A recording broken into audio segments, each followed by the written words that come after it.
જય શ્રી કૃષ્ણ મિત્રો. દોસ્તો ચાલો હવે આપણે ટેલિપ્રાઇમને કોર્સને આગળ શીખવા માટે આપણે આગળ વધીએ. દોસ્તો તમે પણ ટેલિપ્રાઇમ ઇન્સ્ટોલેશન વિશે તો તમે માહિતગાર હશો જ.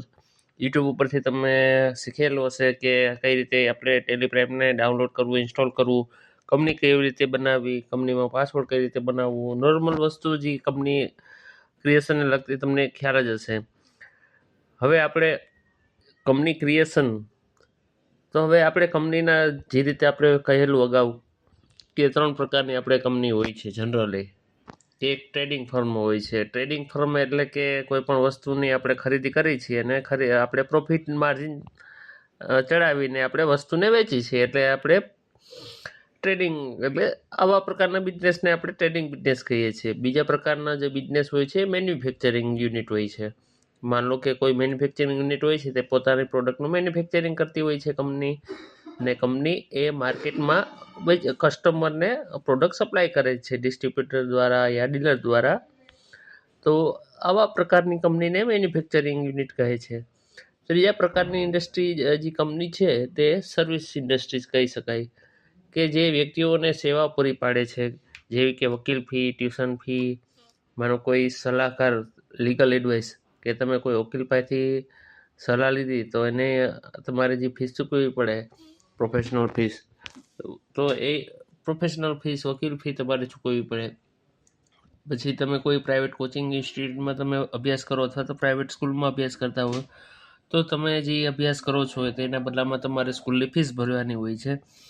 ત્રીજી વસ્તુ કે કોઈ પણ બીજું અધર સર્વિસ સેક્ટર, કે તમે કોઈ રિચાર્જ, વોડાફોન કંપની છે યા તો જીઓની કંપની છે, જે તમને સર્વિસ પ્રોવાઈડ કરે છે, જે તમારે દર મહિને તમારે કોલિંગનું ફીસ રિચાર્જ કરવાનું હોય છે, ત્યાં સુધી તમે અનલિમિટેડ ફોન ઉપર વાત કરી શકીશું. તો કંપની આ પ્રકારની ટેલિકોમ કંપની છે તે પણ સર્વિસ સેક્ટરમાં આવે છે. તો આ એચડીએફસી બેંક જે કસ્ટમરને પ્રોવાઈડ કરે છે, સર્વિસ આપે છે. તો આવી ઘણા પ્રકારની ઇન્ડસ્ટ્રી કંપની છે અથવા તો પ્રાઇવેટ સેક્ટર છે કે જેનો સમાવેશ સર્વિસ સેક્ટરમાં થાય છે. તો આવી અલગ અલગ પ્રકારની, મારું તમને દોસ્તો મિત્રો એવું જ કહેવું છે કે તમે અલગ અલગ પ્રકારની 3 કંપની તૈયાર કરો, એના વિશે થોડુંક જાણો, એના વિશે થોડુંક રિસર્ચ કરો. અને આપણે, મારું કહેવાનું તાત્પર્ય એમ છે કે તમે તેના વિશે થોડુંક જાણો, બધું વિશે. તમને થોડાક ટાઈમમાં જ આવડી જશે, કોઈ બહુ અઘરી વસ્તુ નથી. મારું કહેવાનું તાત્પર્ય છે કે તમે થોડુંક ઇન્ટરેસ્ટ લો કે કંપની કઈ રીતે ચાલે છે. તો તેના માટે તમારા માટેનું એક હોમવર્ક છે કે કોઈ પણ 3 કંપની ક્રિએટ, જો તમારી પાસે લેપટોપ કે કમ્પ્યુટર ન હોય તો તમારે નોટબુકમાં કોઈ પણ 3 કંપની તૈયાર કરવાની છે. 3 કંપની ટ્રેડિંગ કંપનીની તૈયાર કરવાની છે, 3 કંપની મેન્યુફેક્ચરિંગની તૈયાર કરવાની છે, અને 3 કંપની સર્વિસ સેક્ટરની તૈયાર કરવાની છે. તો એનું શું કામ, કઈ રીતે કામ કરે છે, એના વિશે તમારે 8 થી 10 લાઈન લખવાની છે. એની પ્રોડક્ટ કઈ કઈ છે, એની સર્વિસ સેવાકીય વસ્તુ હોય તો સેવા કઈ કઈ છે. તો આના વિશે થોડુંક તમારે જાણવાનું છે. અને જો તમારી પાસે લેપટોપ અને પીસી હોય તો કંપની ક્રિએટ કરવાની છે. 3 પ્રકારની 9 કંપની તમારી થશે. તો આવી તમારે 9 કંપની ટેલિપ્રાઇમમાં ક્રિએટ કરવાની છે.